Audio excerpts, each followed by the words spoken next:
Donc on voit l'étendue des dégâts. Il y a une sœur qu'on appelle Grégory. Je prie que le Saint-Esprit aide ma mémoire à ne pas oublier. Je vais prendre les deux cas. Je suis un serviteur de Dieu. Par exemple, je suis son encadreur spirituel. Et Grégory est envoyé vers moi pour que je puisse l'aider à connaître et à expérimenter Christ. Mais quand je regarde le Grégory, je vois la femme d'affaires très prospère. Je vois les opportunités. J'ai commencé à échouer. On se comprend? C'est le début de l'échec. L'échec commence déjà là. Quand j'ai perdu de vue pourquoi est-ce que Grégory est devant moi. Quand je regarde Grégory autrement que comme je devais la regarder. Grégory qui est devant moi est une âme que je dois bâtir. Grégory est devant moi, c'est un vase vide qui doit être rempli. Grégory qui est devant moi, c'est de l'argile à l'état brut qui doit prendre forme. Mais moi, je commence à avoir une passerelle pour pouvoir élargir peut-être mes affaires. Dès cet instant, la suite va être très compliquée. À tous les niveaux, ça va être compliqué. C'est une relation qui va prendre trop de temps pour produire.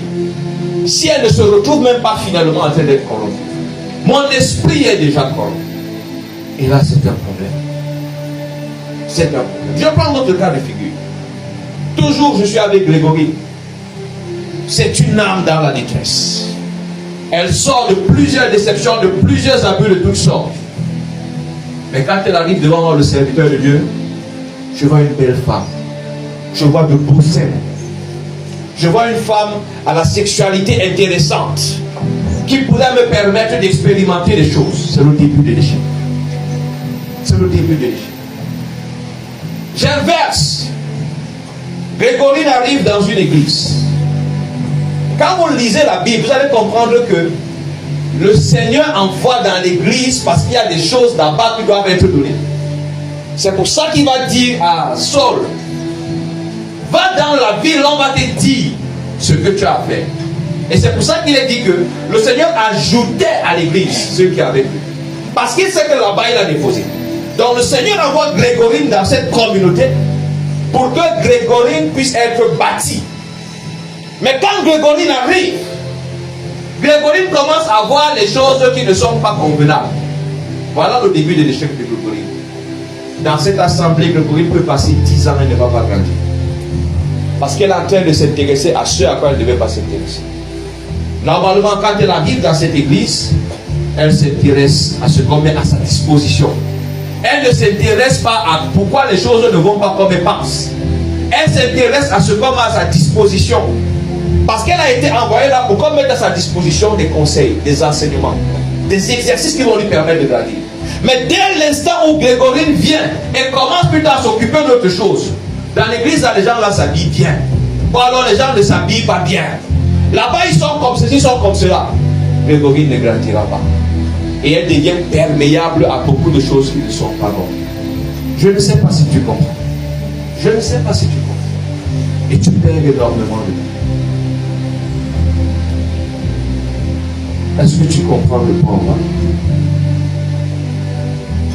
Et tu vas dépenser des énergies qui ne servent à rien. La particularité des gens qui ne sont pas dans la distraction, c'est qu'ils sont très violents. Ils sont violents quant à l'essentiel. Ils sont particulièrement répulsifs de tout ce qui peut les décaler un peu. Je ne veux pas quelque chose qui me décale. Ton sujet là ne m'intéresse pas. Tu as quoi me parler des vêtements des frères? Je ne suis pas venu ici pour les vêtements des frères.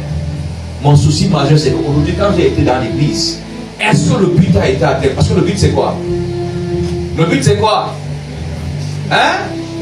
Non, reste dans l'exemple que j'ai pris. Le but, c'est quoi? Être enseigné. Donc, mon souci, c'est que, voilà la réunion qui est en train de finir.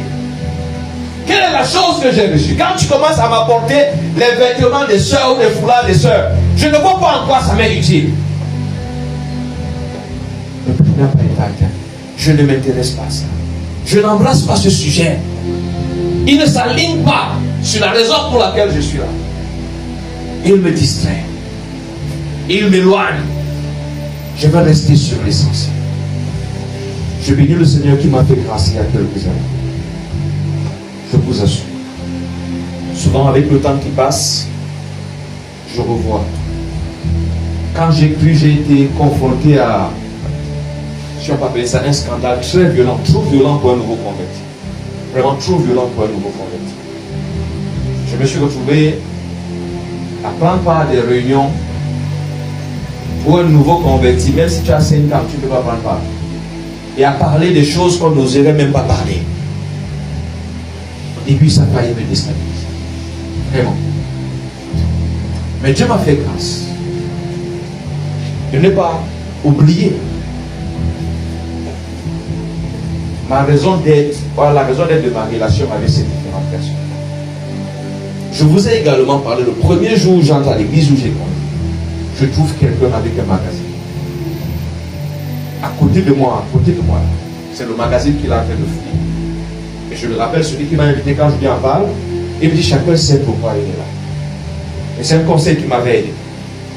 Parce que quand je venais, quand on a dit que c'est la nuit de prière, de l'école du dimanche, quand la nuit de prière est finie, je ne cause pas avec les autres. Parce qu'en quittant la maison, je quittais la maison pour la nuit de prière. Donc la nuit de prière est finie, je ne reste pas causé. On attend un petit break là, ça finissait parfois avec 3h, 4h, 4h, je commence mon moment de prière personnelle. Quand j'ai fini, je m'appelle la voiture. Parce que je sais pourquoi je suis. Parce que si je commence à perdre le temps pour autre chose, je me retrouve dans des choses qu'il ne faut pas. Dans des choses qu'il ne faut pas. Après, dans l'église où j'ai grandi, les gens ont commencé à créer des situations pour partir, accusant le dirigeant de beaucoup de choses. Et là, j'étais encore jeune par rapport à ces temps. Vous imaginez que vous avez trouvé quelqu'un, c'est un peu comme je parle, le cas vous les nouveaux pieds aujourd'hui, et vraiment par rapport à ce que je vais expliquer, si la date est très courte. C'est-à-dire que je trouve des gens qui marchent ensemble depuis 20 ans, plus de 25 ans même, pour certains. Ils se sont connus jeunes et c'est devenu des papas. Ils ont leurs problèmes. On commence à vouloir me coopter, à me mettre des idées dans ma tête. Il y a une chose qui m'avait aidé. Un songe que j'avais fait. Et que mon encadreur, qui n'était pas de cette communauté, peut-être j'ai voulu qu'il en soit ainsi, à cette époque-là, il m'avait donné un conseil. Je vous ai déjà parlé de ça. Quel que soit ce qui va se passer, ne quitte jamais ton dirigeant. Jusqu'au jour où le temps sera venu. Et j'étais resté avec. Alors quand les gens venaient, ils parlaient. Et Dieu m'avait fait grâce de vite comprendre qu'il ne m'a pas envoyé dans cette église-là parce que c'est une église trop sainte. Non. Il m'a envoyé là parce qu'il y avait des choses à faire. Résultat, quand les gens venaient, je me rappelle d'un qui a été choqué. Et c'est vrai, même je vais vous dire ce que je lui avais dit, c'est choquant.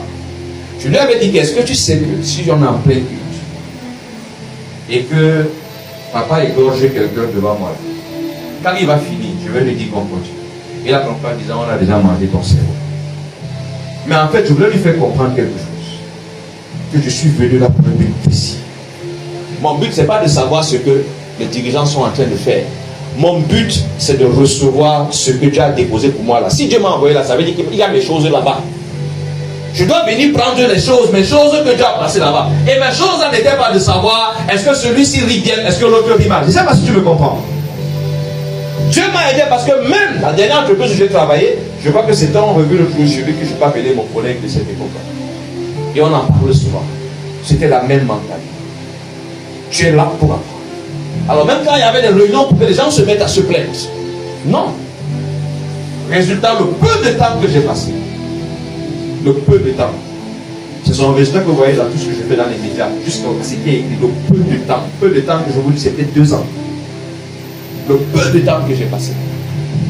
Restant focalisé sur l'essentiel. Je ne veux pas savoir. On a dit qu'il m'exploite. C'est pas ça mon problème. Moi je sais pourquoi je suis là. Vous allez parler d'exploitation, mais c'est pas ça. Et pendant que je suis là, Dieu dépose ce qu'il a réservé pour moi dans ça. S'installe dans ma vie. Je ne sais pas si je me fais comprendre. J'aurais pu me distraire. Je me rappelle même d'un frère qui commence à dire que mais l'autre il a dit qu'il est serviteur de Dieu. Quand je suis avec lui, il dort, il ne prie pas. Et je lui demande que mais est-ce qu'on t'a envoyé ici pour voir s'il prie ou s'il ne prie pas? Frère, est-ce qu'on t'a envoyé pour ça? Et de nous deux, celui qui est sorti jusqu'à aujourd'hui, il n'y a aucune trace qu'il est passé si on peut dire dans la même école que moi. Aucune. Aucune. Parce que c'était déjà le sujet qu'il avait. J'ai que je vais faire un séjour chez lui là. J'ai remarqué à 5 heures, quand les gens sont en train de prier, lui dort. Il fait ceci, il fait cela. Je pose dans ma question dans ma tête, mais est-ce que c'est pour ça que tu es là? Parce que moi, ce n'était pas mon problème. C'est pas pour ça que je suis là. Quand on se retrouve, c'est le moment de prier, de manger. C'est lui qui prie. S'il me dit de prier, je prie. Je n'aime pas ça savoir pourquoi il ne prie pas. Ou pourquoi il prie. Non. S'il dit, Charlie, tu pries, je prie. Quand je mange.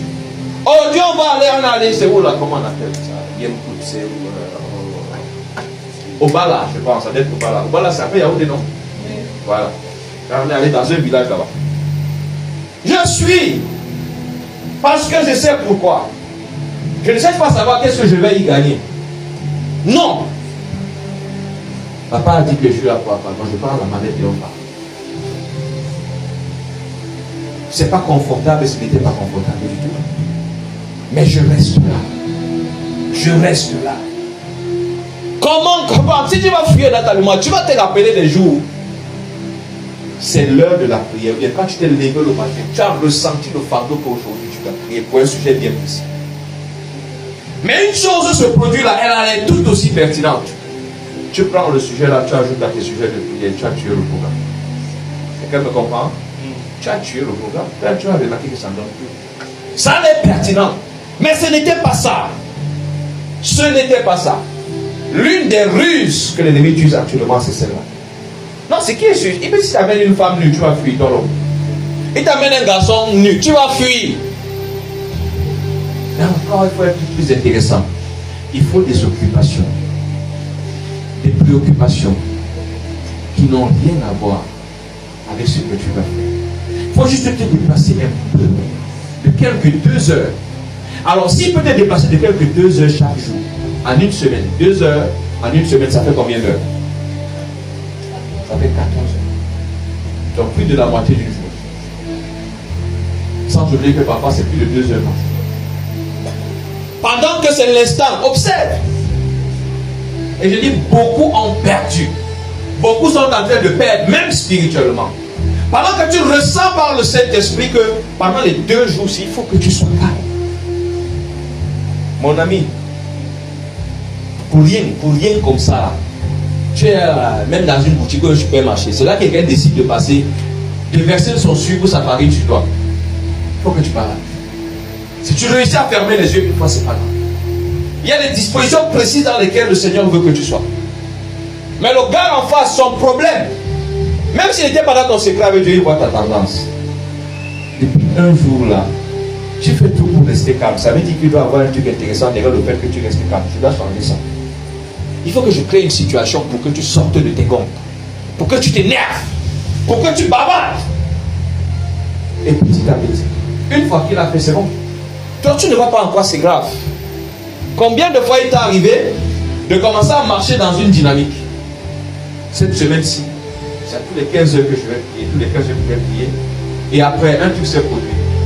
C'est un jour que tu te rends compte, ça fait 3 mois, 4 mois que tu as perdu. Hier, l'un des sujets était, qu'est-ce que tu as perdu? Et tu vas te rendre compte que ce qui t'a fait perdre ça, ce n'est pas forcément une mauvaise chose. Non, non. Parce que si tu as l'habitude que c'est à 15 heures tous les jours que je vais prier, si pendant cette heure-là, on lance une nouvelle série télé, tu es déjà assez avisé, tu ne vas pas céder. N'est-ce pas? Tu vas pas céder. Si pendant cette heure-là, on te dit alors on marche, tu peux encore beaucoup résister. C'est encore très facile. Non. Mais imagine, Dieu a dit tous les jours à 15 heures tu dois m'adorer. C'est là que le gars lui est malin. Tous les jours à 15 heures, c'est là que quelqu'un vient marcher sur ta voiture. Qu'est-ce que tu commences à faire?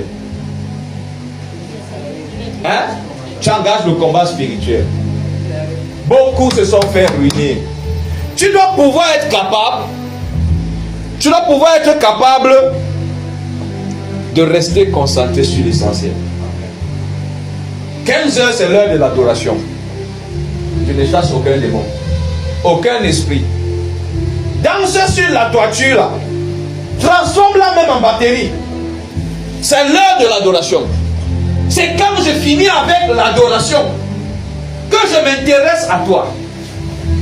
Je prie que le Seigneur t'aide à voir. Je prie que le Seigneur t'aide à voir. La ruse des occupations apparemment spirituelles, des centres d'intérêt apparemment spirituels. Oh, vraiment, je m'intéresse à ce sujet parce qu'il s'agit quand même de la communion, c'est la vie de l'église. C'est pour ça que je dois m'intéresser à ça, honnêtement. Quand tu regardes, est-ce que c'était la chose à faire? Même si elle est intéressante, même si elle est pertinente. Nous allons continuer à prier. Je ne sais pas dans quel cas de figure tu te retrouves depuis que nous en parlons. Je ne sais pas dans quel cas de figure tu te retrouves. Mais pendant que le Seigneur nous accorde l'occasion de traiter cette question, nous allons la traiter. Des jeûnes inutiles.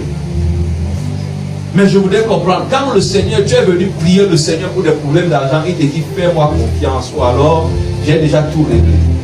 Et que après, tu entends quelqu'un un message puissant, il te dit que non, tes bénédictions, il faut les arracher, il faut 3 jours, 4 jours de jeûne et de prière. Et toi-même, tu vas prendre 3 ou 4 jours de jeûne et de prière sur un dossier sur lequel le Seigneur t'a déjà donné une position. Tu épuises ton corps, tu épuises ton esprit. Après, tu vas dire que les jeûnes ne servent à rien. Pour finir, tu vas sombrer dans le découragement. Parce que tu es en train de jeûner et prier sur une affaire qui ne devait pas t'occuper. Est-ce que Dieu est bête pour que quand tu es en train de venir lui prier pour ta maladie, pendant que tu pries pour ta maladie, lui il te parle des âmes à gagner. Il te parle des collègues qu'il faut évangéliser. Et quand tu sors de la prière, le prophète il te parle de l'importance de faire le pèlerinage pour la guérison. Et te voilà qui suit la distraction. Dieu lui te fait comprendre que l'urgence de l'heure ce sont les âmes. C'est l'intercession pour ton pays. Tu te fais distraire, tu entres dans les pèlerinages pour ta guérison.